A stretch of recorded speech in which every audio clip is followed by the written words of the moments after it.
Balasore train हादसे के 36 घंटे हो चुके हैं। ओडिशा के अस्पतालों में अब भी कलेजा चीर देने वाला सन्नाटा पसरा हुआ है और हादसे वाली जगह पर इस बीच रेल यातायात दुरुस्त करने के लिए पटरियों से मलबा हटाने का काम जारी है। जोरों पर काम चल रहा है। मरम्मत के काम पर खुद रेल मंत्री अश्विनी वैष्णव निगरानी बनाए हुए हैं। रात भर हादसे वाली साइट पर रहे रेल मंत्री। बालासोर ट्रेन हादसे में 288 लोगों की मौत हो चुकी है। पटरियां दुरुस्त करने का काम कल तक पूरा होने की उम्मीद है।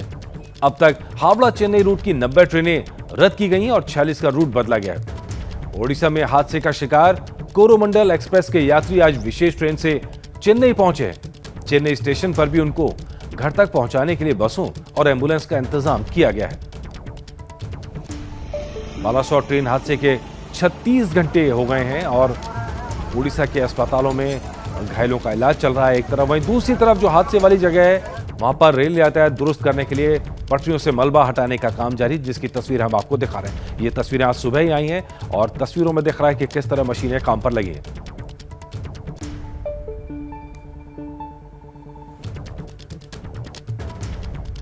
बालासोर में 3 ट्रेनों की टक्कर के बाद पटरियां बुरी तरह उखड़ गई हैं। पटरियों को फिर से बिछाने का काम कब तक पूरा हो जाएगा, देखिए रौनक कुकड़े की यह रिपोर्ट। एक तरफ अप और डाउन लाइन पर पड़ी बोगियों के मलबे को हटाने का काम रेलवे डिपार्टमेंट कर रहा है, तो दूसरी तरफ नया ट्रैक बिछाने का काम भी युद्ध स्तर पर रेलवे डिपार्टमेंट ने शुरू कर दिया है। करीबन 45 मीटर का रेलवे ट्रैक जो है पहले पैच में यहाँ पर बिछाया जा रहा है और जल्द से जल्द ये लाइन कैसे सुचारू रूप से शुरू हो सके इस और रेलवे डिपार्टमेंट जो है वो काम करता हुआ दिख रहा है। क्योंकि आपको बता दें कि ये महत्वपूर्ण रेलवे लाइन है, क्योंकि ये लाइन प्रभावित होने की वजह से करीबन 60 गाड़ियां जो है वो प्रभावित हुई, रद्द करनी पड़ी। इसलिए ज़्यादा यात्रियों को दिक्कतों का सामना आने वाले दिनों में ना करना पड़े, इसलिए युद्ध स्तर पर यहाँ पर काम किया जा रहा है। करीबन 5 से 6 जेसीबी यहाँ पर लगाई गई है, जिससे कि इस पूरे ट्रैक को पहले ज़मीन को समतल किया जाए और उसके बाद इस ट्रैक को बिछाने का काम किया जा रहा है। दूसरी तरफ आप ये दूसरी ट्रेन जो देख रहे हैं, ये इलेक्ट्रिफिकेशन के जो वायर्स और पोल होते हैं उसे ठीक करने के लिए यहाँ पर ये बुलाई गई है। कई इंजीनियर्स यहाँ पर मौके पर मौजूद है। करीबन 1000 लेबर जो है वो यहाँ पर काम कर रहे हैं। रेलवे डिपार्टमेंट के अधिकारियों का मानना है कि आने वाले 3 से 4 दिनों के भीतर अप और डाउन लाइन दोनों सुचारू रूप से शुरू कर दिया जाए। इस तरह तो तेजी से काम जारी है। बालासोर ट्रेन हादसे को 36 घंटे से ज्यादा का वक्त हो गया, लेकिन हादसे के निशान और हादसे के जख्म कयामत तक हिंदुस्तान को झकझोरते रहेंगे। रेलवे सुरक्षा में सरकार की नई कोशिशों के बाद क्या बदला है, देखिए अभिज्ञान प्रकाश के साथ यह खास पड़ताल।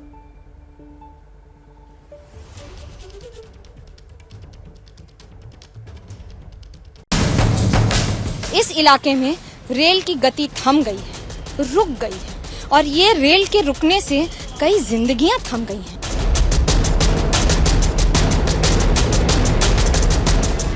ट्रेन सीधी है ही नहीं। हम अगर यहाँ पर चलने की कोशिश करें तो हम नहीं चल पाएंगे बिना पकड़े, क्योंकि बैलेंस नहीं बनेगा।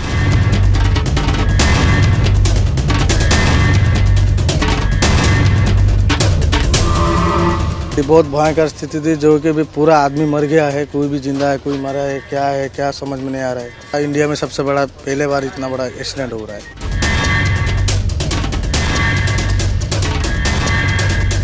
इतनी तेज भीड़ होगी कि 80 टन की बोगियां के पर खच्चे उड़ गए हैं। छत विछत ट्रेन की बोगियां दिखाएं।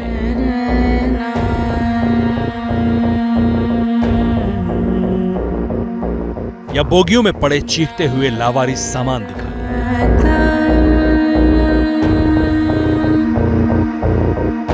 लोहे में फंसे इंसानों को निकालने की मशक्कत दिखाएं।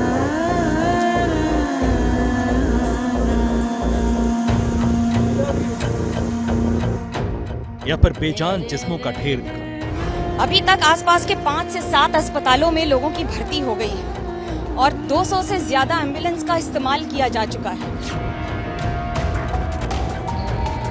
गिनती करना मुश्किल हो रहा है। ये शव एक के बाद एक निकाले जा रहे हैं। परिजन पहुंच रहे हैं यहाँ पर। एक मुश्त लोगों की अकाल मृत्यु के बारे में बताएं या व्यवस्था की बेफिक्री की व्याख्या करें, क्योंकि ये महज हादसा नहीं है, ये त्रासदी है। मैं आपको तस्वीरें दिखा रही हूँ, यहाँ बयां करना मुश्किल है कि किस तरह से ट्रेन की तबाही का मंजर है ये। कोच पूरा टेढ़ा है, खड़ा रहना मुश्किल है। किसी का झुमका, किसी की चूड़ी, किसी का सामान, सब कुछ यहाँ पर ऐसे ही पड़ा हुआ है।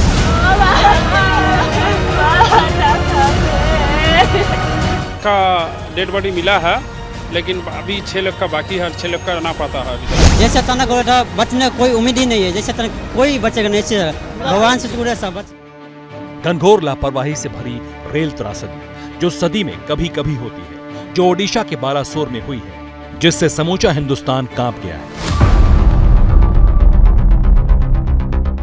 3 बोगियां एक ही ट्रेन की हैं और 3 अलग अलग दिशा में हैं और उसकी दशा देख लीजिए आप। इतना भयंकर हादसा हमने लाइफ में पहला बार देखा और इतना दर्दनाक था, इतना चीख था और चारे लाशें ही बिखरे हुए थे।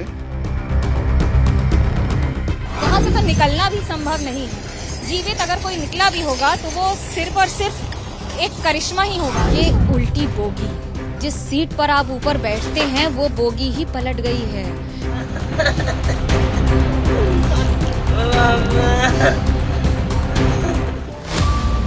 खून से सनी पटरियों पर हादसे की रेल ने कैसे सैकड़ों लोगों की सांसें छीन ली, कैसे रेल को सुरक्षा कवच से सुसज्जित करने के सरकारी दावों के बावजूद लाशों का ढेर लग गया, अस्पतालों में जगह नहीं बची।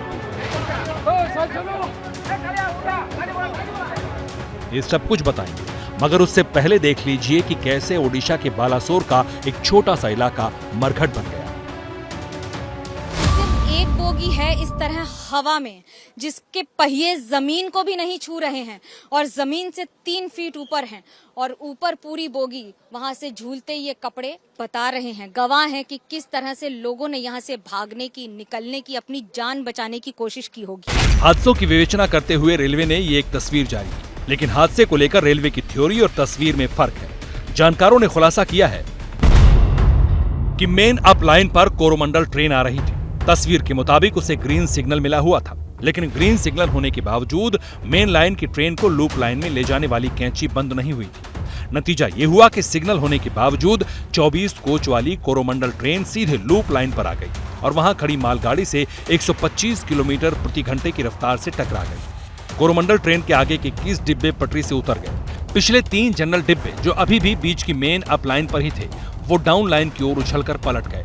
जब कोरोमंडल ट्रेन के ये पिछले 3 डिब्बे डाउन लाइन की ओर पलट रहे थे, उसी वक्त उसी लाइन पर दूसरी ट्रेन चेन्नई की दिशा में जा रही थी। उसके पिछले 2 डिब्बों पर कोरोमंडल ट्रेन के ये तीनों डिब्बे पलटे या उछलकर टकरा गए। चेन्नई की तरफ जा रही यशवंत एक्सप्रेस ट्रेन के पिछले 2 डिब्बे भी जनरल कोच थे। कोरोमंडल के पिछले तीनों डिब्बे भी जनरल डिब्बे थे और जनरल डिब्बों में बेहिसाब भीड़ होती है, इसलिए हादसा इतना बड़ा हुआ जिससे समूचा देश कांप गया। असह्य वेदना मैं अनुभव कर रहा हूं। जिन लोगों ने अपना जीवन खोया है, ये बहुत बड़ा दर्दनाक और वेदना से भी परे मन को विचलित करने वाला। जो परिजन हमने खोए हैं वो तो वापस नहीं ले पाएंगे, लेकिन सरकार उनके दुख में, उन परिजनों के दुख में उनके साथ है। हादसा इतना भीषण था कि ट्रेन की बोगियां फट गईं, प्लास्टिक की तरह मुड़ गईं, टूटकर बिखर गईं। टक्कर के बाद खिड़कियों के शीशे टूट गए, लोग खिड़कियों से बाहर गिरे, बोगियों के बीच फंस गए, कुछ बोगी के अंदर दब गए, कुछ बच गए। रेल हादसे की खबर सुनकर लोग मौके पर पहुंचे, पुलिस को इत्तला दी गई, सरकारी अमला पहुंचा, रेस्क्यू ऑपरेशन शुरू हुआ और रात भर चला, दिन भर जारी रहा। रात से काम कर रही हैं अलग अलग टुकड़ियां। इस समय सेना को तैनात कर दिया गया है, सेना उतारी गई है यहाँ पर रेस्क्यू ऑपरेशन में। सेना के आपको यहाँ पर जवान दिख रहे हैं जो इस समय बोगी के अंदर जाकर हर एक बोगी को चेक कर रहे हैं, जिससे जल्दी हो सके ये रेस्क्यू ऑपरेशन। बार बार हर बोगी में एनडीआरएफ की टुकड़ियां जा रही हैं। मैं आपको दिखा रही हूँ ये मुश्किल क्यों है, क्योंकि बोगी सब टेढ़ी है। बोगियों को काट कर लोगों को निकाला गया, एम्बुलेंस से अस्पताल भेजा गया, घायलों से अस्पताल भर गए। हादसे में हुई मौत की कोई मुकम्मल तादाद नहीं है, बस आंकड़ा है जो लगातार बढ़ता जा रहा है। सरकारी आंकड़ों के मुताबिक 300 के करीब लोगों की मौत हुई है, 1100 से ज्यादा लोग रेल एक्सीडेंट में जख्मी हुए हैं। इनमें से करीब 100 लोगों की हालत गंभीर बताई जा रही है। लेकिन मौके पर पहुंची पश्चिम बंगाल की मुख्यमंत्री ममता बनर्जी ने रेल मंत्री अश्विनी वैष्णव के साथ खड़े होकर दावा किया कि सरकारी आंकड़ा महज आधा है। मैंने तो सुना कि इसमें 500 भी हो सकता है। 3 डिब्बा अभी तक नहीं रेस्क्यू हुआ है। सारा कंप्लीट हो गया दीदी। आप कंप्लीट होने के बाद कितना हुआ? 238 कल था, उसका बाद आज का जो ऑफिशियल स्टेट गवर्नमेंट का जो डेटा है वो 238। हाँ, 238 हमारा काल से है। काल से हमारा पास 238 है। दस्तावेजों में सिमटी जिंदगी की गिनती जारी है। हादसे में जो बच गए उन्हें दूसरी ट्रेन से भेजा गया। राहत सामग्री भेजी जा रही है। ओडिशा सरकार ने पूरी ताकत झोंक दी है। केंद्र सरकार ने भी सिस्टम को एक्टिव किया, लेकिन इस सब के बीच हादसे पर सियासत भी हो रही है। रेल मंत्री के सामने ही ममता बनर्जी ने रेलवे की खामियां गिनानी शुरू कर दी। अब रेल मिनिस्टर इधर में है तो मैं यही कहना चाहूंगा, आप देख लीजिए इसमें एंटी कल्यूशन डिवाइस नहीं लगाया। जितना तक मेरे का जानकारी है, अगर एंटी कल्यूशन डिवाइस लगाता था तो ये इंसिडेंट नहीं होता। इस दौरान कैमरों के सामने कई मुद्दों पर ममता बनर्जी और अश्विनी वैष्णव के बीच टोका-टाकी भी हुई। लेकिन सियासत से इतर सच्चाई यही है कि इस ट्रेन में एंटी कोलिजन डिवाइस नहीं लगा था। मतलब ये ट्रेन उस सुरक्षा कवच से लैस नहीं थी जिसके बारे में दावा किया जा रहा है कि वो हादसों को खत्म कर देगा, जिस कवच की टेस्टिंग खुद रेल मंत्री ने की थी। एबीपी न्यूज के कार्यक्रम में रेल मंत्री अश्विनी वैष्णव ने बताया और दिखाया था कि कैसे भारतीय रेलवे का कायाकल्प हुआ है, किस तरह भारतीय रेल बदल रही है। Safety Kavach, again a very big leap of faith. India में कोई सेफ्टी से रिलेटेड चीज बन ही नहीं सकती, ऐसा सोचते थे। सेफ्टी है तो जाओ भाई यूरोप से लेके आओ, जापान से लेके आओ।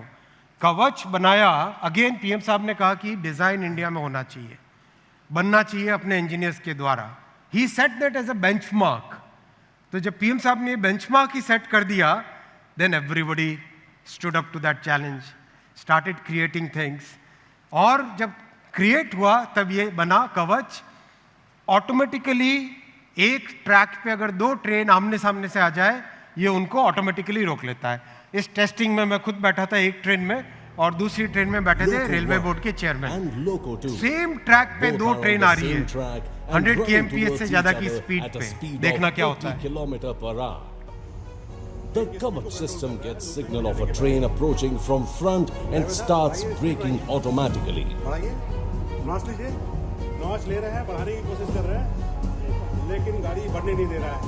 Both locos successfully brake and automatically stop at almost 400 meters. Exactly at 400 meters, दोनों ट्रेन अपने आप रुक जाती हैं।